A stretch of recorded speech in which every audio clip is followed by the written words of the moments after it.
নমস্কাৰ সকলোকে মোৰ চেনেললৈ স্বাগতম জনাইছোঁ মই মনিষাই আজি মই লোকেল কণীৰ লগত ভেদাইলতা আৰু নৰসিংহ পাতৰ এটা ৰেচিপি আপোনালোকৰ আগলৈ লৈ আহিছোঁ আৰু লগতে এখন মই ধুনীয়া বুটৰ ভাজি বনাইছিলোঁ ভিডিঅ'টো আপোনালোকৰ আগত আগবঢ়াইছোঁ সকলোৱে সম্পূৰ্ণকৈ ভিডিঅ'টো চাব বুলি আশা কৰিলোঁ এইখিনি মই ভালদৰে ধুই লৈ অকণমান তিয়াই থৈছিলোঁ আৰু এইখিনি এতিয়া মই মিক্সি জাৰ এটাতে পিচি ল'ম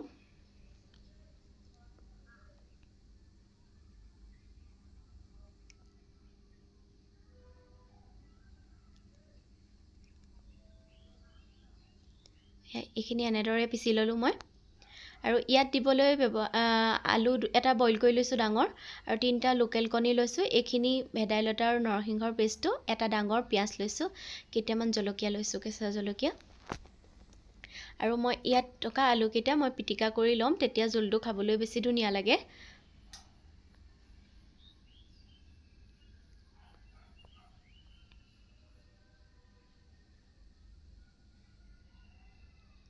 এতিয়া মই কেৰাহী এখন গৰম কৰি লৈছোঁ ইয়াতে তেল দি দিছোঁ ইয়াতে কেইটামান কালজিৰা দি দিম আৰু এটা ডাঙৰ পিঁয়াজ কাটি থোৱা আছিলে সেইটো দি দিছোঁ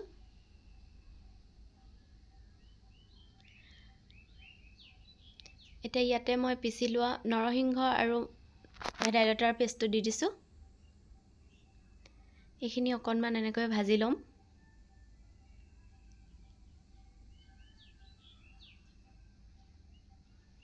আৰু ইয়াতে মই পিটিকি লোৱা আলুটো দি দিছোঁ এইটো এনেকৈ অকণমান দেৰি এনেকৈ ভাজি ল'লে ভাল লাগে খাবলৈ অলপমান দেৰি ভাজি ল'ম মই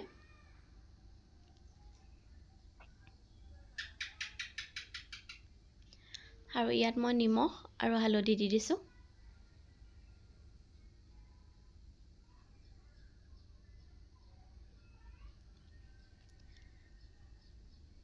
ইয়াতে মই 1 গিলাচ পানী দি দিছোঁ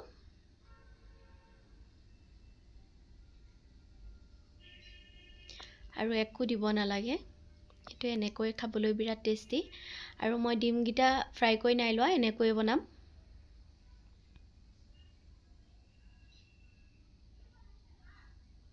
আৰু এইখিনি মই উতল এটা আহিবলৈ এৰি দিম এনেকৈ এয়া উতল আহিলে 5 মিনিটৰ পাছত এইখিনি মই জোলখিনি আৰু অকণমান শুকাবলৈ দিম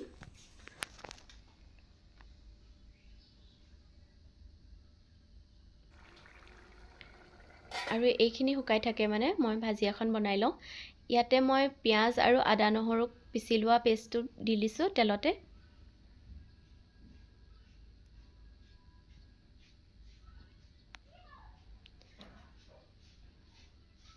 আৰু ইয়াতে মই বিলাহী এটা পিচি লৈছিলোঁ সেইটো দি দিছোঁ আৰু নিমখ হালধি ইয়াত অকণমান ৰেড চিলি দিছোঁ আৰু মিট মছলা অকণমান দিছোঁ নিমখ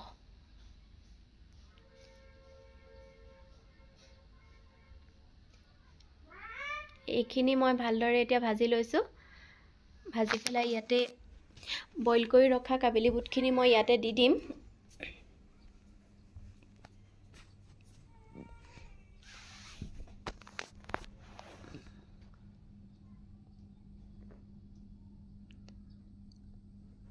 এইখিনিও কিন্তু খাবলৈ বহুত ধুনীয়া হয় দেই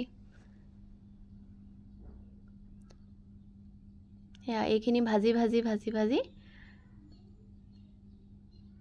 এনেকৈ হ'বলৈ দিম 5 মিনিটমান